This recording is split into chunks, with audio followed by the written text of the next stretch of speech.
कभी सोचा है जब किसी के पास पैसा आता है या मान लीजिए चला जाता है तो लोग कैसे बदल जाते हैं। हाँ, ये तो बहुत आम अनुभव है। वो दोस्त जो पहले कितना मददगार था अचानक पैसे के लिए अजीब बहाने बनाने लगता है। बिल्कुल।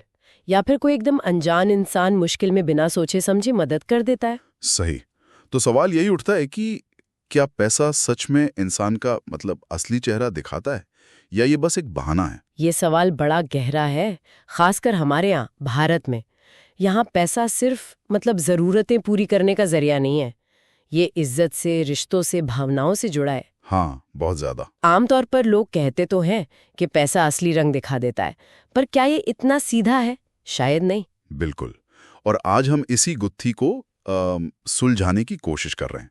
सुनी सुनाई बातें नहीं, बल्कि मनोविज्ञान, सामाजिक चलन और रोज के तजुर्बों के आधार पर। हाँ, समझना ये है कि पैसे और हमारे चरित्र, हमारे कैरेक्टर के बीच का रिश्ता आखिर है क्या। और हाँ, सिर्फ समझना नहीं, हम कुछ ऐसे कह सकते हैं नए और असरदार तरीके भी जानेंगे जिनसे हम अपने पैसों से जुड़े फैसलों को अपनी असल कीमतों से, अपने उसूलों से जोड़ सकें। बिल्कुल सही दिशा है। तो शुरू करते हैं इस बेसिक बात से कि पैसा अपने आप में वो ना अच्छा है ना बुरा। न्यूट्रल है ना? हाँ, बिल्कुल तटस्थ एक साधन है। लेकिन हाँ, इसके आने या जाने से हमारे अंदर जो चीजें छिपी हैं, भावनाएं, प्राथमिकताएं, फैसले लेने का तरीका, वो जरूर उजागर हो जाता है। पर ये होता कैसे है? क्या वजह है कि पैसा इतना बड़ा आईना बन जाता है अचानक? देखिए, इसके पीछे कई परतें हैं। पहला तो है मनोवैज्ञानिक असर। पैसा हमारे दिमाग पर सीधा असर डालता है। अच्छा, कैसे? जैसे मान लीजिए अचानक बहुत पैसा मिल गया, जिसे विंडफॉल इफेक्ट कहते हैं। कुछ स्टडीज हैं जो दिखाती हैं कि ऐसे में लोगों की सहानुभूति एम्पैथी थोड़े वक्त के लिए कम हो सकती है। ओह। या वो ज्यादा रिस्क लेने लगते हैं। ये जो भावनाएं हैं ना, लालच, उदारता, डर, पैसा इनको जैसे ट्रिगर कर देता है, सतह पर ले आता है। हाँ, और हमारे यहाँ तो वो लोग क्या कहेंगे वाला फैक्टर भी है, सामाजिक दबाव। बिल्कुल, वो दूसरा बड़ा पॉइंट है, सांस्कृतिक दबाव।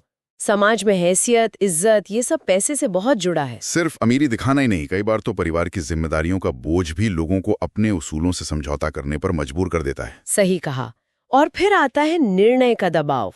जब पैसे को लेकर प्रेशर बढ़ता है, चाहे कमी का हो या उसे संभालने का, हमें ऐसे फैसले लेने पड़ते हैं जो शायद हम आराम की स्थिति में कभी ना लेते। हाँ, तब असलियत सामने आती है। बिल्कुल। हमारी असल प्राथमिकताएं क्या हैं, हमारा शायद छिपा हुआ स्वभाव क्या है, वो सब बाहर आ जाता है। मुश्किल हालात में ही तो उसूलों की असली परीक्षा होती है। और कभी कभी हम दूसरों को भी तो पैसे के आधार पर जज कर लेते हैं ना। हाँ, वो भी होता है। एक तरह का बायस है। हम वही देखते हैं जो हम देखना चाहते हैं या जो हमारी पहले से बनी भी धारणा को पक्का करे। तो निष्कर्ष ये निकल रहा है, फिर पैसा चरित्र बनाता नहीं है, बस उसे सबके सामने ले आता है एक तरह से। हाँ, काफी हद तक यही है। पैसा एक मैग्नीफाइंग ग्लास जैसा है जो हमारे अंदर पहले से मौजूद हैं। हमारे मूल्य, हमारे डर, हमारी इच्छाएं उसे बड़ा करके दिखा देता है। ये हमें बनाता नहीं, पर दिखाता जरूर है कि हम असल में क्या हैं, खासकर जब चुनाव मुश्किल हो। ये समझना तो ठीक है, पर इसे रोजमर्रा की जिंदगी में कैसे उतारें? कैसे पक्का करें कि हमारे फाइनेंशियल फैसले हमारे उसूलों के साथ चलें? आपने कुछ नए तरीकों का जिक्र किया था शुरू में। हाँ, कुछ पारंपरिक सलाह से हटकर थोड़े मनोवैज्ञानिक और व्यवहारिक तरीके हैं। एक है जैसे मूल्य मैप बनाना। Value map? वो क्या होता है? आप शांति से बैठें और सोचकर अपनी 3 से 5 सबसे जरूरी जीवन मूल्य लिखें, जैसे ईमानदारी, परिवार का सुख, सीखना, समाज की मदद, कुछ भी हो सकता है। ठीक है, लिख लिया। फिर अब कोई भी बड़ा खर्चा करने से पहले या कोई निवेश करने से पहले खुद से पूछें, क्या ये फैसला मेरे इन टॉप 3 या 5 मूल्यों से मेल खाता है? ये आपको रुक कर सोचने पर मजबूर करता है। अरे वाह, ये तो दिलचस्प है। हर फैसले को अपने उसूलों की कसौटी पर कसना। अच्छा लगा। और कोई तरीका?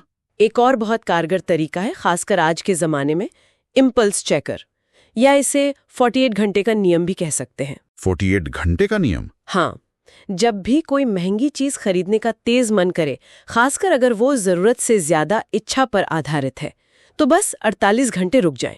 ओके। उस दौरान सोचें, क्या ये वाकई मेरे मूल्यों और मेरे लंबे समय के लक्ष्यों के हिसाब से जरूरी है?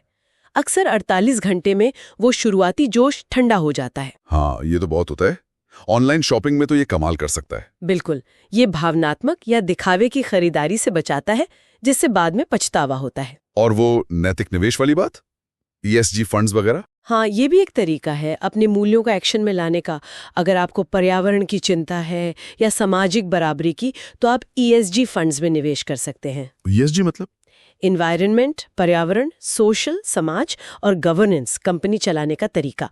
आप ऐसी कंपनीज में पैसा लगाते हैं जो इन मामलों में अच्छा काम कर रही हो। अच्छा, तो पैसा भी बढ़े और मन को भी शांति मिले कि सही जगह लगाए। हाँ, बिल्कुल। आपका पैसा सिर्फ बढ़ता नहीं, आपके मूल्यों का भी साथ देता है। एक और चीज आपने बताई थी, पैसे का दर्पण, जर्नल, वो थोड़ा अनोखा लगा था। वो इसलिए क्योंकि ये हमें अपने पैसे से जुड़े व्यवहार के पैटर्न को समझने में मदद करता है।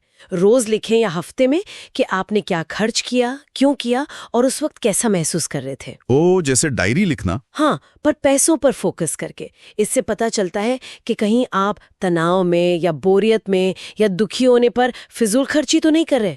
ये अपने फाइनेंशियल ट्रिगर्स पहचानने जैसा है।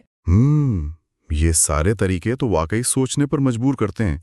पैसा सिर्फ हिसाब किताब नहीं, हमारी भावनाओं और मूल्यों से कितना जुड़ा है। बिल्कुल।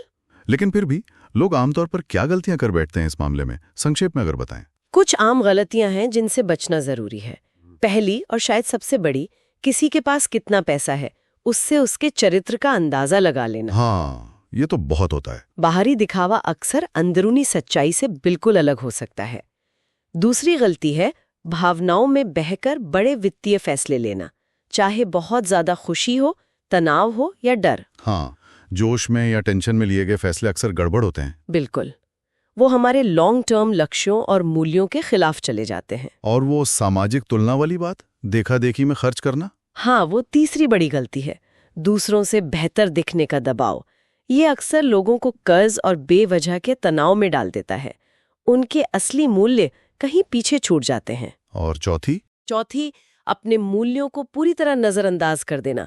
सिर्फ पैसा कमाने या बचाने पर ही सारा ध्यान लगा देना लंबे समय में ये भी खुशी या संतुष्टि नहीं देता।